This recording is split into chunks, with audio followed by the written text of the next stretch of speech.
building the network of people they surround themselves with. And that's so important. That's so vitally important. It's pretty interesting. I was writing down a few things as you were talking to follow kind of back up on and get your opinion on certain things.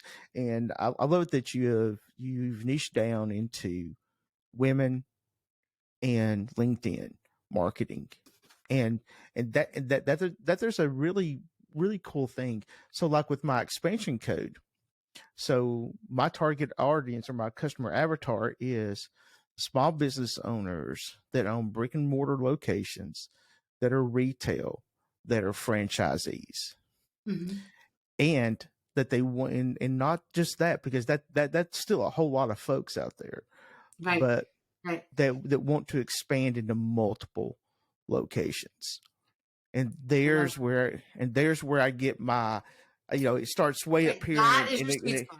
Yeah, and right here is it. And the thing is that I figured it out. For me to be successful doing this, on top of all my other businesses, I do. But in order for me to be successful doing this, I only need to keep 1,000 customers. That's it. Yeah. And that's what it's so great that you recognize that, because that's the same for many of us, especially coaches, consultants.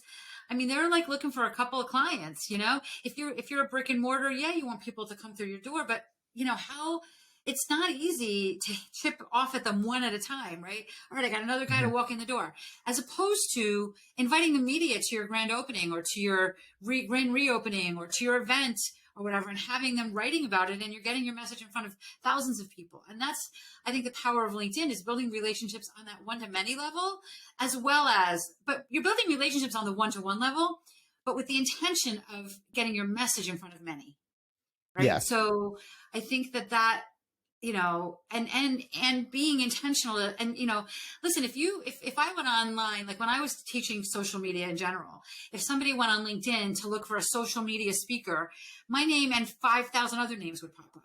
But when somebody goes on LinkedIn now and says, I need a LinkedIn for women speaker, 100 people say, call Karen, right? So the difference too is, and here's the other thing, I have a podcast that's called Good Girls Get Rich. I have a program that's called She's Linked Up. And I would say about half of my private clients are men. I don't specifically say I can't work with you, you're not a woman, but I just focus my branding on that because I want women to feel comfortable on LinkedIn. I want them to feel included where they often feel excluded. So it doesn't mean you're excluding anybody, right? To me, I'm trying to include more women, not exclude men.